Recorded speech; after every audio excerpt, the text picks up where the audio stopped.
repeat what I just said. So up to this point, we've been talking about adding numbers, subtracting numbers, positive, negatives, multiplying, dividing, positive, negative numbers. Now that we have that behind us, we really understand that skill. And most of you are at a 4 to 5 level of understanding, which is fabulous, is perfect. Then we're ready to actually do it, to actually use it for real stuff. Solving one-step equations. Some of you probably know all of this that I'm going to teach today. But some of you, I know, haven't learned this, right? Some of it actually you have, because the middle one I'm going to teach you, I've already taught you. But you'll see what I mean. So one-step equations are called one-step equations because, number one, they have an equal sign in them. Therefore, they're an equation. Number two, it only takes one step to solve them. And we are going to be using an important rule, which I call the golden rule of algebra, and I've already told you about it. But I'll say it again because it's so important. The golden rule of algebra, the golden rule itself is, do unto others as you would have them do unto you. Well, it's do unto one side of the equation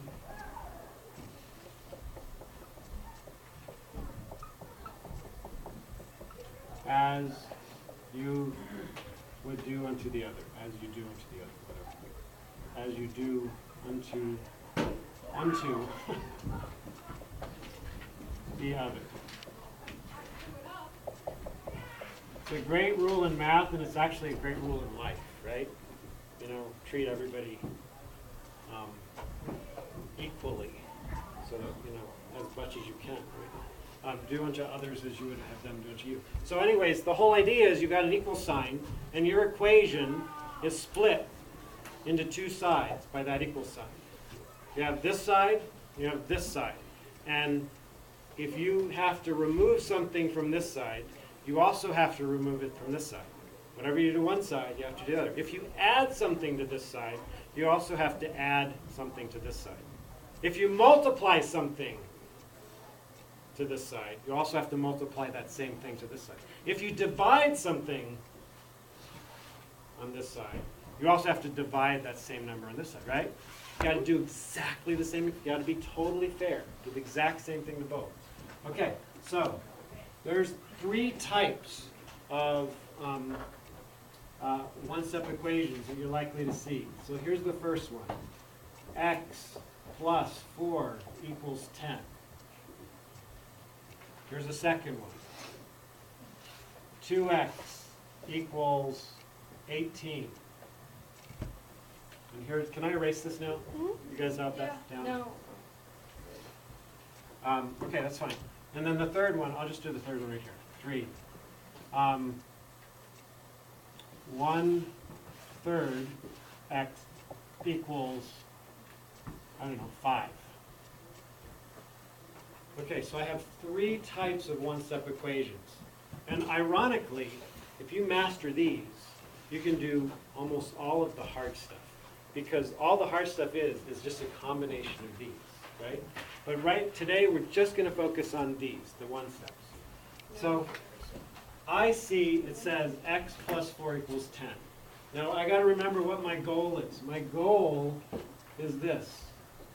I'm using just x's, so I want it to say x equals. That's what my goal is. I want to say just x on the left and then followed by an equal sign, right?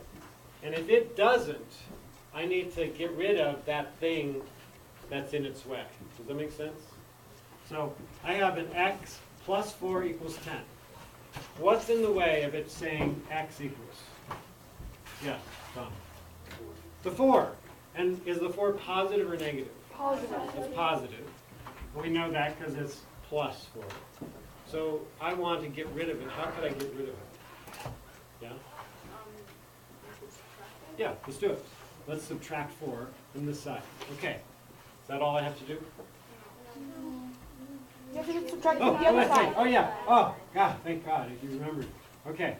So, now what do I have? 4 minus 4 is 0, right? Mm-hmm. I don't have to write 0. I'm going to just write my x. This just disappears, and I can just immediately put my equal sign. That's what I wanted. I wanted x equals, and I got it. Now I just have to do this. 10 minus 4 Equals 6. is 6. Now I know a lot of you already knew the answer, right? You didn't even have to do this method, am I right? Right? If I said x plus 10, if I said, x plus 10 equals 11, x equals 1. You guys know that, right? The point, though, is that I'm teaching you a process. I'm teaching you a process using very, very easy problems so that you have that process to use on all problems, even the hard ones, right? You with me? Make sense? It gets much harder when I do something like this. X plus 2.75 equals, 12.62. Don't you agree with me? It's the same thing. It's the same thing, but if you're thinking, okay, 2 plus 75 plus what is equal to this, and you're doing that in your head, that's kind of complicated, right? For me, I can't do that very easily in my head. But if I was going to do this, what would I do? Same thing, right? Tom, walk me through it again. So you have to do minus 2.75. Right. Then subtract out from 12.62. Okay. So that's a little hard because I have to borrow, right? But that's okay. We'll borrow from the 6. That becomes a 5. And that's a 12. So that's a 7, right? And then, I got to borrow again. So I've got to borrow from this. That becomes a 1. That becomes a 15. 7 from 15 is 8, right? Yes. And then 1 from 11 is 9, right? And then you have to add a decimal point. And I have to add my decimal point. Boom. So I know that x is equal to 9.87, right? So my point is they do get harder. They get harder to solve. Another example. Can I erase this? Is that okay? Another example is let's do one like this. Let's say we have x plus 28 equals negative 52. All right, so somebody else help me. Okay, Harrison. What you do, you subtract 28. Okay, because I want to say x equals, the plus 28's in the way, right? So I'm going to subtract 28. And then you do 52 minus 28 and then add a negative sign at the end. Okay, but wait, I want to write down exactly what I'm doing. Do you see what I mean? First, I want to see, if I put minus 28 here, I definitely want to put minus 28 here. Oh, wait, do you actually Right? add? Yeah, so Yes, look, when add. the signs are the same and you're adding them together, you keep the sign and you add the numbers, right? So 8, 9, 10, carry the 1, 5, 6, 7, 8. Negative 80, x equals negative 80. You with me? You guys see that? So you're using the adding and subtracting positive and negative skills that I've taught, okay? Fist to 5 on this type of a problem. Awesome. Okay, let's do one more like this that might be slightly different. What if I had this? X minus 8 equals 12. So this is different, right? What's different? What do you notice that's different? So, Leah, what do you notice that's different? It's a minus. It's a minus, and I need to get rid of this. How would I get rid of a minus? Any ideas? What? Do you have an idea? Jack? You can kind of reverse the problem, and you can do 12 plus 8 equals x. Okay, right. So, but you got to do it to both sides. So you're saying this is a negative 8. To make that a 0, I want that to be 0, right? Because then we'll say x equals. But as long as it says negative 8, it's not 0. So the only way to get it to 0 is to say plus 8. You with me? So the sign of what you're doing is the opposite of this sign. Right? And this one, it was positive, so I put a minus for it. Here, it's minus, so I'm going to put a plus for it. Did you see the difference? And so since I'm adding, plus 8. If I'm adding 8 to that side, I've got to add 8 to this side. And that gives me x, 0, so equals 20. Okay? Make sense? You get it? Awesome. So that's the first one-step equation thing. All right, now let's move over to this. You guys already know how to do these. Because when we were doing probability, remember? When we had we had a fraction or a ratio equaling a fraction or ratio. And then we cross multiplied, and we had, when you cross multiply, you had 2x equals 18. And then what was that next step? We wanted x to be alone. We want to say x equals. That's my goal. X equals. That doggone 2 is in the way. You divide by 2. Right. Why divide? Why can't I just subtract 2? When there's a number next to a variable, it means multiply. When the number, you always have to ask yourself, what is that number doing to the variable? And it is multiplying, right? As long as you don't see anything, you don't see a plus or a minus or times or a division, you always assume in algebra that it's multiply. So I know that's 2 times x. What's the opposite of multiply? Divide. Right over here, it was add. What's the opposite of add? Subtract. Subtract. Here it was subtract. What's the opposite of subtract? Add. Add. Over here, it's multiply. What's the opposite of multiply? Divide. Divide. So I'm going to divide by 2. Another way I like to think of it is, what could I do to 2 to make that a 1? Just divide it by that number, by And itself. also that fraction would be. Divide it by the number in front of the x. Divide this by the number in front of the x. This now becomes 1, or 1x, or x, equals 9. Right? Pretty straightforward. Let's just do one more. 5x equals, I don't know, what does 5 go into? 30. 5x equals 30. What would I do? 5. Right. It's 5 times x. I want to do that one step. I want to get rid of that 5. So I'm going to divide 5x by the number in front of the x, the 5. Whatever it is, I divide by. Divide by 5. So x equals 6. X is equal to 6. Beautiful. Now what if I had done this? Can I erase this? Yes. All right, what if I had done this? I'm going to keep the same problem, only I'm going to do this. What if I had done that? What would I do? It's Tom. Maybe divide by number negative 5? Yes, whatever is in front of the x is what you divide by. If it's negative, you divide by a negative 5, right? Right? You got to do the same. Whatever is in front of that x, you divide by that. Negative 5. Now, look at this. The negatives cross out. The 5s cross out. All I have left is my x, right? So I have x equals positive divided by a negative Equals is a negative. negative. 30 divided by 5 is 6. negative 6. Fist of 5 so far. Are we all on the same page? Okay, awesome. So now we're ready for this final one. Final one. And I'm going to do it over here because there's more space over here. So I'm going to do number 3 over here. 3. So we've got 1/3 x equals 5. Remember, my goal is I wanted to say x equals, which means technically I'm trying to turn this fraction into the value of 1. You guys read me? Because 1x is x, right? So I'd have to do something to this. I could do that same method. I could divide by 1/3, right? Don't you agree with me? Yeah. I could divide by 1/3, but that's just kind of hard. Divide a fraction by a fraction, right? When you divide a fraction, let's try that. Let's say we do it that way. This is not how I would do it, but it is really technically what I'm doing. But technically, that's saying 1/3 divided by 1/3. You guys agree with me?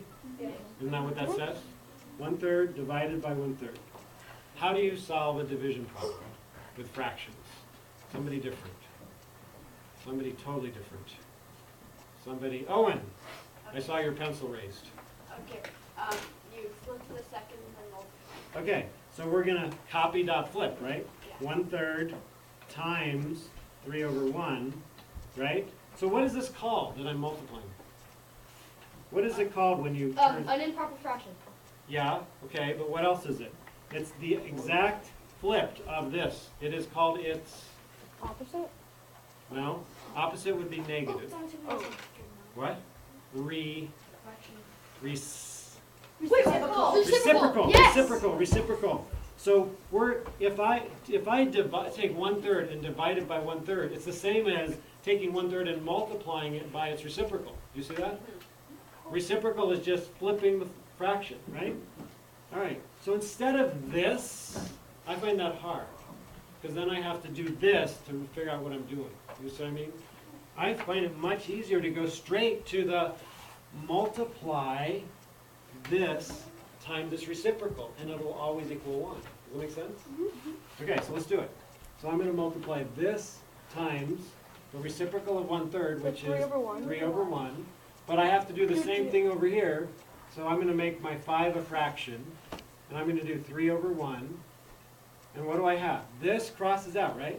3 goes into 3 once, 3 goes into 3 once. So it's x Ones. equals 15. So it's just x equals 5 times 3 is 15/1, but I don't need the over 1, right? So I can just keep it at 15, right?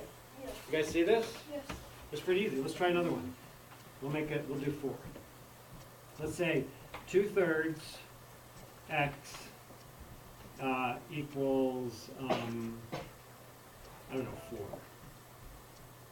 Okay? All right, so what do I do? You flip and multiply the 2/3. Okay, so I'm going to multiply this fraction by its reciprocal, because that always gives you 1. Do you guys all know that? Yeah. A fraction times the reciprocal always gives you a 1, the value of 1. You don't even need to do 3/2. cost reducer. So I don't even, all I do is this, right? 3 to 3, 3 goes in 3 once, 3 goes 3 once, 2 once, 2 once. I just put an X through it because I know it's 1. And but I got to do the same thing over here. 4/1 times 3/2, right? Okay, and I can upstairs, downstairs, cross reduce, right? Right? 2, can I do this? 2 goes into 2 once. 2 goes into 4 twice. Now look, all I have is 1s on the bottom. That's awesome. So I'm just gonna have the top. 2 times 3 is 6. Awesome. Yes, it's 6. All right, let's do one more. 5. Let's say I had -4/5 x equals 10. What would I do? Okay, and yell it. Say what? Find your reciprocal of -4/5. Yeah, which is what? -5/5, and then you look backwards. Do you guys agree that you would put the negative in there as your multiplier, or would you say you wouldn't? Would. So what we're doing is multiplying this by -5/4. You guys with me? Yeah. Because the negative times the negative becomes a positive. If I didn't have that negative in the reciprocal, then I'd have a negative x equals something. I don't want a negative. I want to know what x is, not negative x. With me? So I've got it. So I'm multiplying. Get rid of this mess. It looks too hard. 5. Okay. So now look, the 5's cross out, the 4's cross out, and the negatives become positive. So, but I have to do the same thing over here. 10/1 times -5/4. It's going to be a -5/4. All right. Can I reduce upstairs and downstairs? Yeah. Yes. Okay. 2, these are both even. I know 2 goes in that. 2 and 5. 2 goes into 4 twice. 2 goes into 10 5 times. So my final answer is I've got a positive number times a negative. So I've got a negative. And then I'm going to have a fraction. 5 times 5 is 25. Over 25 over 2. So the answer would be -25 over 2. Yep, get it? Just 5? Awesome. So all the complex problems that you're going to face this year revolve around these 3 possibilities, right? And the trick is you start moving into 2-step, where you end up having 2 of these things in one problem, or multi-step, where you have 3 or 4 things in one problem. But if you know these well, it's going to be so easy. Solving equations is going to be a piece of cake. So that's the lecture. Let me just turn this thing off. Goodbye, here you go. Like, comment.